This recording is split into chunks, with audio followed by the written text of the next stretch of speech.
आज हम लोग पढ़ेंगे wheat stone bridge. Wheat stone bridge के बारे में अच्छी तरह से समझ लीजिए।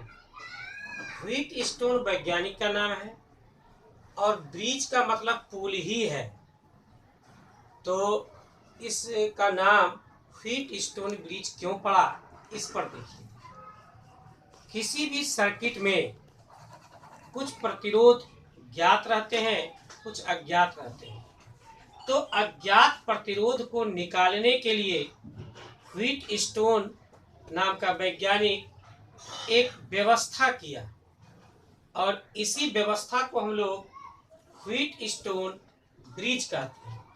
उसने 4 रेसिस्टेंस लिया, पी, क्यू, आर और एस। इसको 4 भुजाओं के रूप में व्यवहार में लाया। इसमें एक परिवर्तनशील प्रतिरोध आर था, जबकि अज्ञात प्रतिरोध एस था, जिसका मान उसको निकालना था।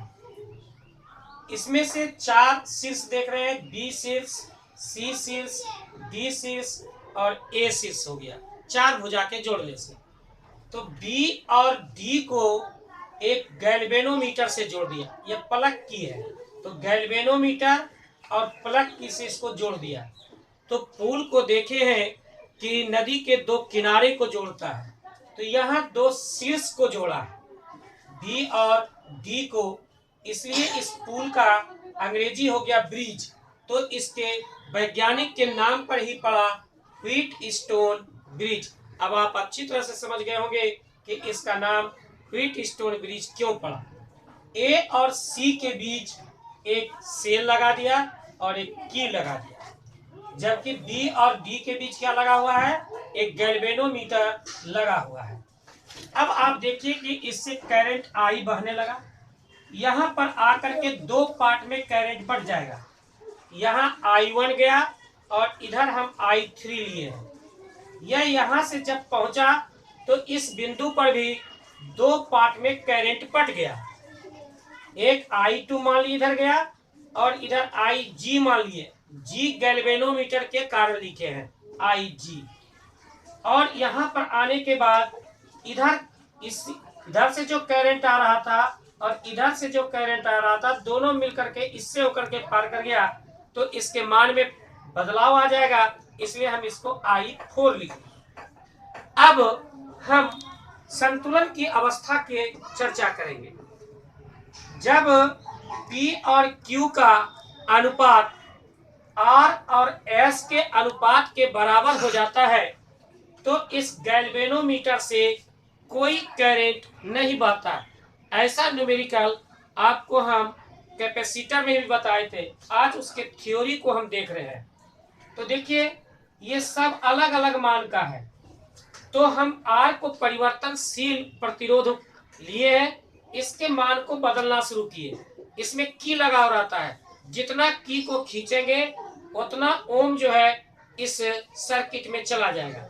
धीरे धीरे उस की को एक एक करके खींचते जाते हैं और देखते जाते हैं कि इसका जो विक्षेप है, जो इसमें डिफ्लेक्शन है, 0 तक पहुंचता है कि नहीं। ये देखिए, ये G रहता है, इसका बीच में ही 0 रहता है।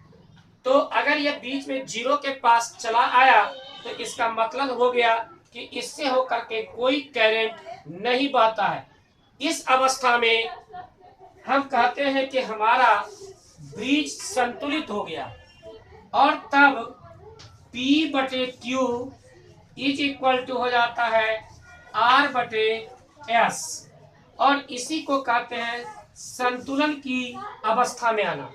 यहाँ पर हमारा S जो है अज्ञात प्रतिरोध है, तो क्रॉस मल्टीप्लीकेशन कर देंगे तो S इज इक्वल टू हो जाएगा R/Q/P।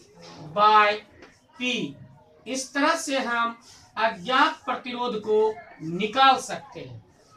अब हम इसका देखेंगे कि प्रूफ ऐसा है या नहीं कि केवल सिद्धांत दे दिया जाए, तो हम यहाँ पर प्रमाण में आपको दिखाते हैं। अब प्रमाण के रूप में देखिए, यहाँ पर देखिए, अभी आपको पिछले दिन बताए हैं किरचॉफ्स का लॉ, बताए हैं कि किसी बिंदु पर कोई भी चार्ज जमा नहीं होता है। तो अब हम बी बिंदु को ले किरचॉफ के प्रथम नियम से, प्रथम नियम से बिंदु बी पर, तो पहला नियम क्या कहता है, आने वाली जो धारा है वह जाने वाली धाराओं के बराबर होता है। तो आने वाली धारा वह I1 है और जाने वाली धारा है IG और I2। तो लिखेंगे IG प्लस I2। साथ ही साथ अब हम जानते हैं कि जब संतुलन की अवस्था होगी तो इससे कोई करंट नहीं बहेगा। तो संतुलन की अवस्था में, संतुलन की अवस्था में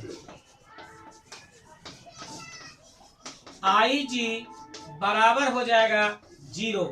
इस हालत में I1 is equal to I2 हो जाएगा और यह हो गया पहला। अब इस बिंदु पर हम लोग ले बिंदु D पर, बिंदु D पर देखिए क्या है, आने वाला कौन कौन है, I3 आने वाला है और IG आने वाला है।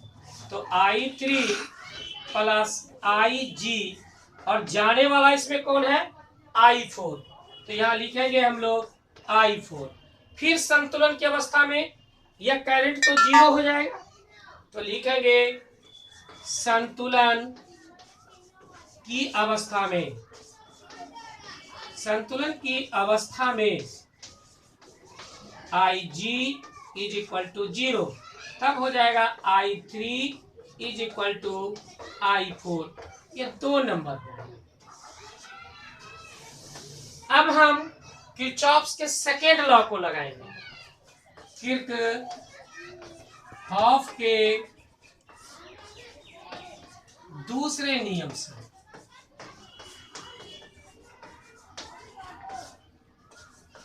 दूसरे नियम से देखिए क्या है, दूसरे नियम को हम लोग लूप नियम कहते हैं। यह कौन सा नियम है, लूप नियम। तो लूप नियम में हम लोग लूप लेंगे, तो ये loop A B D A, यह एक लूप हुआ। तो loop A B D A से, अब देखिए इस लूप को लिए तो वेक्टर का लॉ लगाते हैं, सीधा हाथ रखते हैं, इस जिधर जिधर हाथ सेम डायरेक्शन में जाता है उसको जोड़ते हैं। तो इसमें लिखेंगे सेकेंड लॉ में I और रेसिस्टेंस होता है, तो I into P plus IG into G, galvanometer का रेसिस्टेंस है G इज इक्वल टू, अब ये लौट रहे हैं हम लोग इधर, तो हो जाएगा I3 into R, I3 into R। संतुलन की अवस्था में, संतुलन की अवस्था में, संतुलन की अवस्था में IG इक्वल टू 0, कोई करंट नहीं बहता है गैल्वेनोमीटर से। तब I1 P is equal to I3 R। अब हम लोग लिख सकते हैं I1 by I3 is equal to R by P, और ये इक्वेशन नंबर हमारा 3 हो गया। अब एक लूप और बचा हुआ है हम लोगों को, तो इस लूप को ले लें, loop B C D B से। तो देखिए यहाँ आने वाला कौन कौन करंट है, IG सेम डायरेक्शन में है, IG और I4 सेम डायरेक्शन में है। तो हम लोग लिखेंगे IG plus IG into G plus I4 into S is equal to, अब लौटेंगे इधर इस ओर, उल्टा है तो बराबर का चिन्ह दे दिए हैं हम, I2 इंटू Q। संतुलन की अवस्था में, संतुलन की अवस्था में, संतुलन की अवस्था में आई जी इक्वल टू क्या हो जाता है, 0। तो ये तो 0 हो गया, बचा I4 into S is equal to I2 into Q. अब हम लोग इसको लिख सकते हैं I4 by I2 is equal to Q by S. अब ये 4 number okay I1 by I3 है और यहाँ I4 बाय I2 है। तो देखिए यहाँ I1 को I2 लिख सकते हैं और I3 को I4 लिख सकते हैं। तो इसको अब हम लिख दे सकते हैं I3, क्योंकि I4 के बदले में I3 लिख सकते हैं, बाय I2 को I1 लिख सकते हैं, is equal to Q by S। तो यहाँ पर देखिए I1 बाय I3 है, यहाँ I3 बाय I1 है, तो इसको उल्टा देते हैं। तो ये हो गया I1 by I3 is equal to S by Q, और ये हमारा 5 नंबर हो गया। अब यहाँ पर आप देखिए 3 और 5 से, 3 और 5 सेम है। अब 3 और 5 से, 3 और 5 से देखिए दोनों का बाईं ओर का रिजल्ट सेम है। तो हम लोग लिख सकते हैं R by P is equal to S by Q। निकालना हमको S है क्योंकि यही अज्ञात है, तो S इज इक्वल टू क्या हो गया, RQ बाय P। और इस तरह से हमारा व्हीटस्टोन ब्रिज का जो शर्त था वह भी पूरा हो गया और इससे हम अज्ञात